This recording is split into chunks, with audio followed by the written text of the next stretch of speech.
G'day guys, week 4 is almost upon us. Tom Brady is going back to Foxborough to face Bill Belichick and the New England Patriots. And to me, this is the game that I have been looking forward to the most. It is the most emotionally charged game for Brady, and I think it will be the same for all the fans that love the Pats and also love Brady. Just quickly, if you enjoyed this video, please like and subscribe and hit the notification bell. I post a new Tom Brady video every day. How do you think the loss yesterday is sitting in Tampa? What happens now as Brady heads to New England, of all places, to take his anger out? It'll be something to build up this next few days here. Antonio Brown should be back. Mm-hmm. So when you have a full slate of weapons, and is Gronk all right? He came back in the game, which is kind of crazy, you know, when you but get it's Gronk, though. I know. When it's Gronk, you don't even question, right? Is he tough and dumb enough to do it? So, but Warren, you've never seen him get hit like that before, though, have you? Boy, that was one of those shots that, you know, the older you get, the more affecting those shots have on you. But we'll see what it is in 7 days, because you know he wants to go back to New England and do work too. So Brown too, Antonio Brown. Everybody wants to go do work. So let's lock this thing up, but let's not underestimate Bill Belichick and his ability to be able to pick somebody's playbook around. Randy, one thing, we've been talking about a lot of possibilities where Tom could be ending up, but which destination do you think he has the best shot of winning another Super Bowl and could become, like Peyton Manning, the only other quarterback to have a Super Bowl with 2 different teams? Well, to answer your question, I think the teams that Tom Brady would have a shot winning a Super Bowl already have their franchise quarterback in place. But when I look at a possible landing for Tom, and it's kind of crazy that I'm talking about Tom Brady not being the Patriot quarterback, like you just said, for the rest of his life. But I look at a team like, you know, the teams that I've been hearing, like the Tampa Bay Bucks or maybe the L.A. Chargers. But if you ask me between the two of them, I like the wide receiver core for the Tampa Bay Bucks. Tom Brady has always wanted a weapon to have. He had Gronk, he had myself, he had Edelman, Welker, but he needs more than just one guy, and I think Tampa Bay will be a good fit for him.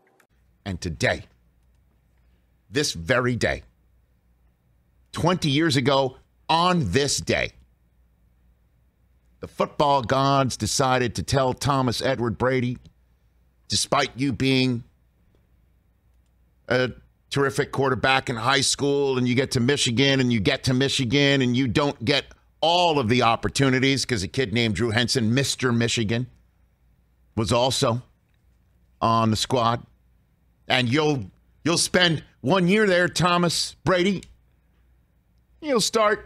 You'll play a quarter, and then Henson will come in, and then you'll come back in, and then Henson will finish up, or something else like that. I saw that at Syracuse 1 year.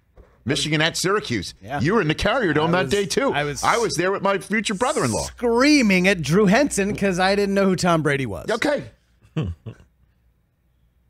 then Brady sets like Orange Bowl records in his last game as a University of Michigan quarterback. If I'm not mistaken, I think he beat Sexy Rexy. You look up that Orange Bowl? I might be wrong. Might be right. I don't know. I don't know if that really matches up. The 2000 Orange Bowl? Look it up, Christopher. 2000 Orange Bowl, let's see. Michigan. University of Tom Brady. Fantastic game. You beat Alabama. Alabama? Okay. Whatever. I only had a good game. 199th overall. We all know that story. We know the story. It was 20 years ago today, though, that the football gods decided to send Mo Lewis in the direction of Drew Bledsoe. And out-trotted number 12, the Tom Brady number 12, from the New England Patriots sideline, and the rest is history. And on this day, 20 years ago, legend was born, or at least let out of the bottle. And now, 20 years later, Tom Brady is still in the NFL as a 44-year-old defending Super Bowl champion, looking for his 8th. His highly anticipated return to Gillette Stadium to face the Patriots in Week 4. It's so close. But he could also make NFL history that night. Now, we kind of projected that this might be the week that this happens. He only needs 500 passing yards to pass Drew Brees for the most all time. So far this season, he's been averaging 327.5 passing yards per game. So that would set him up to break Brees' record when he is back in New England. You know what? Both of them could win that night. Brady wins the game, Belichick gets 3 picks. And you'd walk away saying, Tom misses Bill, and Bill misses Tom. So Tom's choppy, but he figures out a way to get a touchdown late. What do you think Belichick, as you know, takes the one thing that you want away from you? We talk about that all the time. And Brian Billick always got upset whenever we mentioned that. He goes, the rest of us coaches, what will let you have the one thing that you like to do, like he's the only one who takes it away. But what do you think him knowing about what Brady likes to do, perhaps more than anybody else, what do you think he's going to try to do on Sunday night against this offense that you know Brady, coming off of this game, will want to put some points on the board? What do you think? I'm fascinated with this one because it's not just Brady that he's going up against. It's Leftwich and BA. I mean, they all going to put their thing in this, and somebody's going to give him the tendencies in which he's done it. They're going to lay it in front of him. They have to because you can't go back to the hen house and not expect, Bill to have a couple tricks up his sleeve for you. I mean, they spent 19 years together.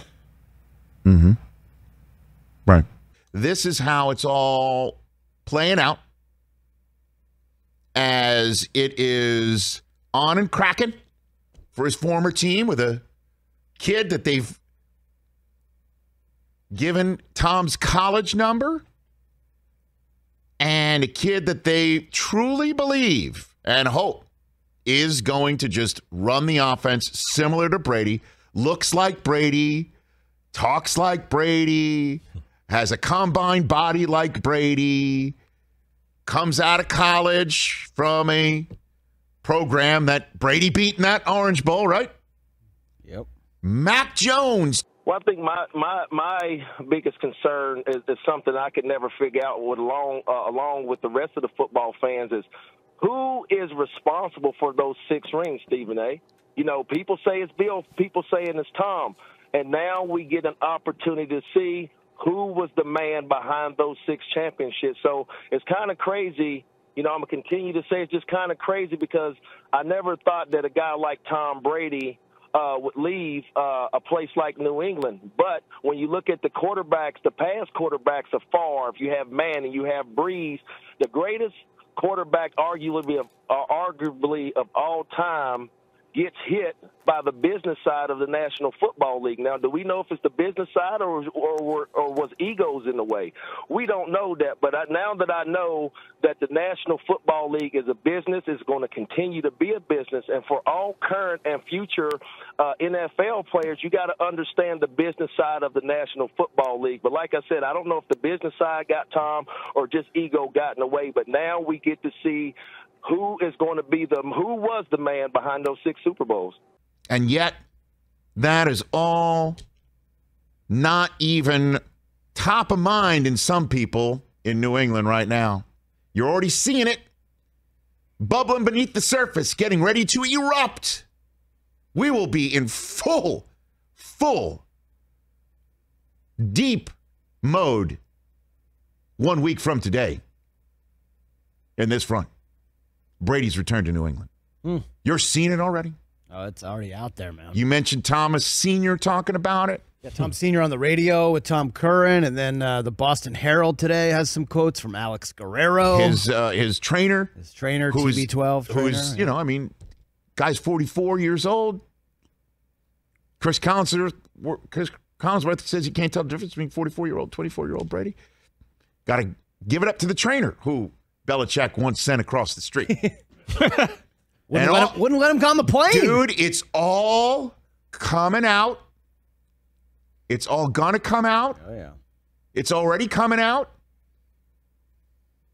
And both Belichick and Brady, Belichick will just be just being because normally you can go towards Bill with the days of your questions, and he'll just go on and on about Zeke Moat. And he went 9 minutes on about the a long long snapper. Yeah. Yes, he'll give you a dissertation on long snapping. You know? Zeke Moat. He will, yeah. He'll go deep dive Zeke Moat. Well, I think that Tom Brady has made his money, and I don't really know what happened or what went down in New England. But I think that Tom Brady sees these guys getting these big paydays. He's seeing that he can still play at a high level. Between the two teams, you know, I like what Phillip Rivers was able to do with the LA Chargers, San Diego Chargers, now the LA Chargers. But when you look at the overall picture, I think that Mike Evans, and I'm not discrediting anything that Jameis Winston has done for that franchise, but you have an opportunity to go out and get arguably the greatest quarterback to ever strap it up. You have great receivers. You got a decent tight end. I think that when you look at the two teams, like you hear, or what I've been hearing or what I've been reading about Giselle wanting to be in a nice climate. Well, you got L.A. and you got Florida. But if you ask me where's the best fit for Tom, I think the Tampa Bay Bucs is the best fit between the two teams. Like I say, it's just a hard on the field. It's just a hard pill for me to swallow that he's leaving there. But I think when you look at what's on the field, off the field, yes, of course, L.A. But when you're looking at on the field, this man still wants to play. He's still playing at a high level. I've always said it on Sunday and Monday countdowns. Tom Brady is still playing at a high level. He just doesn't have the weapons that these other quarterbacks have. So once he gets some weapons, I still think Tom Brady can still be a Pro Bowl caliber, all-pro quarterback. Randy, as a guy that played for the New England Patriots, Tom Brady's your teammate, Bill Belichick is your coach. You brought it up in terms of what we'll find out or what have you. But, where do you side on? Because as a player, one would imagine you're thinking about what Tom Brady does on the field. But I happen to have seen the level of affection and love you really, really have for Bill Belichick and the respect that you have for his greatness. Where do you fall? Who's most responsible for those rings? Well, right now, I'm really straddling the fence right now because of what you just said. I am a big fan of both of those guys and what they've been able to teach me while in the New England Patriots organization. But when you look at it, when everything is boiled down to this, when you look at the game of football, coaches coach, players play. And I really think in those 6 Super Bowl rings, you have both guys that really put a stamp individually on their own on those championship rings. So you look at the play of Tom, you look at the coaching style of Bill Belichick. I always wondered if Tom left New England where he doesn't have that comfort blanket in Bill Belichick who knows the game the way that he knows it, how will Tom fare away from Bill? How will Bill fare when he doesn't have his number one quarterback? So I'm still stuck. I'm still straddling in the fence. I can't wait to watch this game. I really want to see what the interaction is between Bill and Tom. Like, I think it's going to be short. They might say hello to each other after the game, but I don't know because they're so weird, the two of them. Like, they have such a weird relationship publicly. Like that, we always talk about that moment where Bill gave him the ball and the game ball. And he's like, I guess Tom's for you.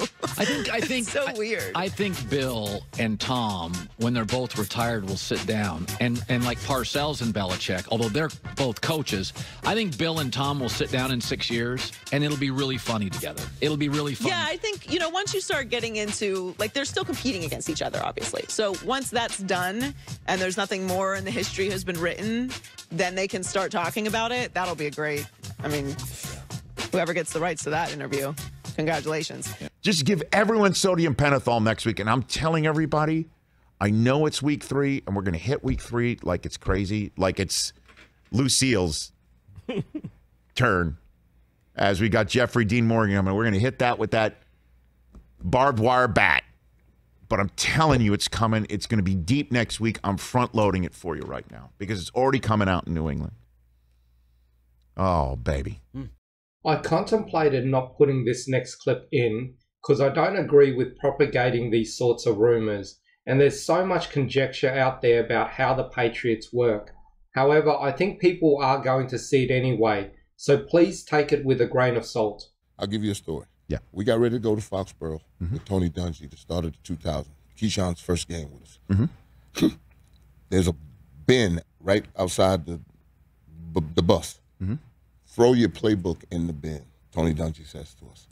All our offensive guys, throw your playbook in the bin. Keyshawn goes crazy. How am I going to do that? I said, relax, Key. Relax. What's going on, man? Man, he took my playbook, man. I said, relax. You got to know the plays now. Yeah, I know the plays. I said, relax, baby. Whatever Tony got for us is a plan.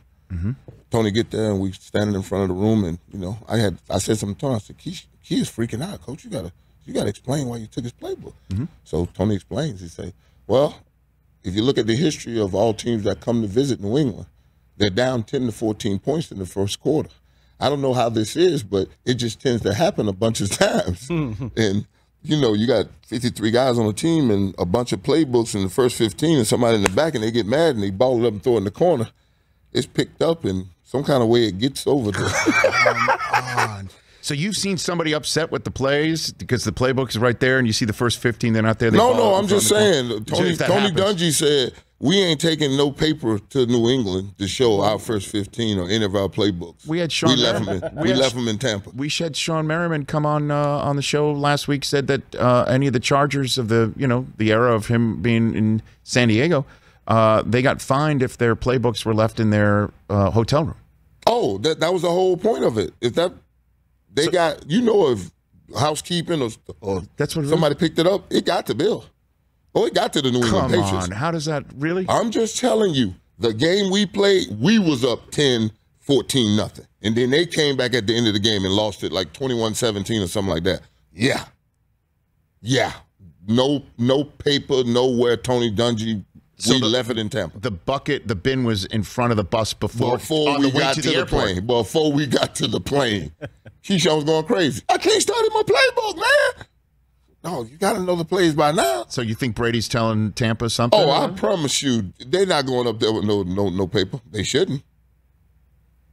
That's it for this video. I post a new Tom Brady video every day, so please like and subscribe. That way you'll always have a new Tom Brady video to watch every single day. Thanks for watching.